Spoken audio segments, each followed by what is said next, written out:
ស្រីបងប្អូនឥឡូវនេះយើងមកប្រាប់ពីវិធីលាងខ្ចៅម៉ូតូជាមួយសាប៊ូវីតូហើយចំពោះសាប៊ូវីតូយើងលាងក្បាលកន្លះប្រភេទសំណុំក៏បានលាងខ្ចៅក៏បានបងប្អូនណាឥឡូវមកមើលបងប្អូនណាមើលខ្ចៅនេះបងប្អូនឃើញទេគឺខ្ចៅនេះយើងអាចយកដាក់017 18បានហើយខ្ចៅនេះយើងលាក់ពី024បងប្អូនណាបងប្អូនមើលអញ្ចឹងតោងដីបងប្អូនណាអត់បញ្ហាទេបងប្អូនហើយវិធីរបស់វាអត់ពិបាកទេបងប្អូនណាគឺបងប្អូនគ្រាន់តែចាក់ទឹកមួយកន្ទោនេះចូលមកមិនកន្លះកន្ទោក៏បានដែរបងប្អូនណាអញ្ចឹងមកចាក់សាប៊ូវីតូចូលបងប្អូនញ៉េយើងចាក់ចូលបន្តិចទៅហើយបងប្អូនកូរវាបន្តិចមកហើយបងប្អូនយកខ្ចៅនេះ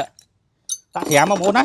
ហើយត្រាំពេលត្រាំហើយហ្នឹងមិនបាច់បន្តឲ្យវាឡើងស្នឹមឡើងផ្កាអំបិលអីទេយើងត្រាំទុកវាប្រហែលជា4 10នាទីទៅវារីកអាចិត្តដីហ្នឹងណាវាអត់មានកាត់ក្រោមមេខ្ចៅទេវាគ្រាន់តែរីកអាដីហ្នឹងមកយើងយកច្រាស់ដុសតិចមកឬក៏យកអាស័យនេះដុសតិចមកវាភ្លឺស្អាតហើយបងប្អូនណាហើយមិនមែនភ្លឺឲ្យវាភ្លឺតាមមួយផ្លែតហើយវាឡើងស្នឹមផ្កាអំបិលខ្មៅវិញទេអត់ទេបងប្អូនអត់ទេណាអញ្ចឹងពេលដែលយើងត្រាំវាយើងកូរត្រាំវាចោលចោះហើយលើទៀតចាំវីដេអូយើងមានប៉ុណ្ណឹងសិនទៀតយើងនឹងចាប់ដើមលាងឲ្យបងប្អូនមើលទៀតណាអរគុណច្រើនហ្នឹងហើយបងប្អូននេះវីដេអូទី2របស់យើងព្រោះមិញយើងបានត្រាំវាឥឡូវយើងត្រាំមកសន្ទុះហើយឥឡូវយើងចាប់ដើមលាងហើយលាង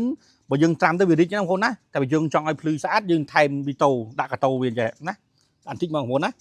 បន្តិចមកមិនច្រើនពេកដាក់មកចូលបន្តិចមកហើយលាងបងប្អូនអត់បាយបងប្អូនគាត់យកខ្ចៅណាហើយច្រើនថ្មិញមកបងប្អូនគាត់តែចលក់សាប៊ូវីតូមកបងប្អូនដុសវាមកឃើញទេនេះដុសវាមកបងណាដុសកឡុកកលៀតចឹងមកឃើញទេបងប្អូនឃើញចាញ់ចិត្តដីឃើញទេគាត់តែត្រាំប៉ុណ្ណឹងផងគាត់ត្រាំបន្តិចផងលើចង់ចាញ់អស់ហើយ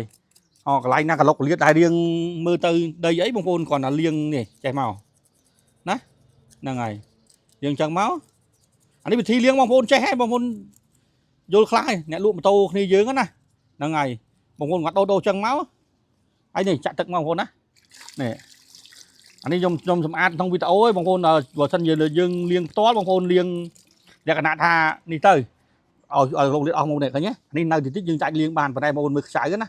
ឃើញទេខ្ចៅគឺភ្លឺរលោងបងប្អូនណាដាច់តែដីណាអត់ដាច់ជាតិក្រោមមេអញ្ចឹងធានាទៅលើគុណភាពរបស់វាគឺអត់ស្នឹមបងប្អូនណាលាងហើយទុកចោលរាប់ខែក៏អត់ស្នឹមដែរត្រូវទឹកភ្លៀងក៏អត់បញ្ហាដែរបងប្អូនអញ្ចឹងហ្នឹងហើយវីដេអូយើងមានប៉ុណ្្នឹងដែរអរគុណច្រើនតោះបងប្អូនឥឡូវយើងលាងហើយបងប្អូនមកមើលខ្ចៅរបស់យើងវិញបងប្អូនឃើញទេគឺភ្លឺរលោងស្អាតបងប្អូនណាវាដាច់តែជាតិដីណាជាតិក្រោមមេអត់ដាច់ទេបងប្អូនហើយយើងអត់មានបានលាយសាច់អីគេយើងលាងស្រូវវីតូសុតបងប្អូនណាអានេះយើងប្រាប់នេះចិត្តគ្រូមិនតន់លាងច្រើនបងប្អូនដុសមកស្អាតភ្លឹងឃើញទេហើយភ្លឺរលោងបងប្អូនណាឃើញទេ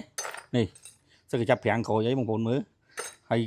ដុំកណោលអីឃើញទេគឺភ្លឺរលោងស្អាតបងប្អូនណាអញ្ចឹងចំពោះស្រូវវីតូយើងក៏អត់មានជាតិមេអាស៊ីតកាត់ទេគឺយើងពេលដែលយើងលាងមកគឺដាច់តែជាតិដីណាបងប្អូនណាតែក្រោមមេនៅដដែលបងប្អូនបើសិនជាប្រភេទកាត់បងប្អូនលាងមកមិនមែនបានរលោងចេះទេគឺលាងមកគឺស្លេករៀងស្លេកវាភ្លឺមែនតែភ្លឺរៀងស្លេកហ្នឹងបងប្អូនហើយយើងទុកដឹងស្រាប់ហើយបងប្អូនធ្លាប់ជួបហ្នឹងណាទុកតែរយៈពេល1 ម៉ោង 2 ម៉ោងទៅឡើងស្លេកឡើងផ្កាអំបិលខ្មៅខ្ចៅហើយតែចំពោះវីតូបងប្អូនណាខ្ញុំឲ្យបងប្អូនទុករាប់ខែធានាជូនទុករាប់ខែណាព្រោះដោយសារយើងអត់មានជាតិមេកាត់ទេហើយចំណែកបងប្អូនចង់បានខ្ចៅភេទសំណុំលាងដាក់សំណុំណាបងប្អូនណាលាងវីតូមកដឹងតែធានាជូនថាភ្លឺរលោងស្អាតហ្មងអរគុណ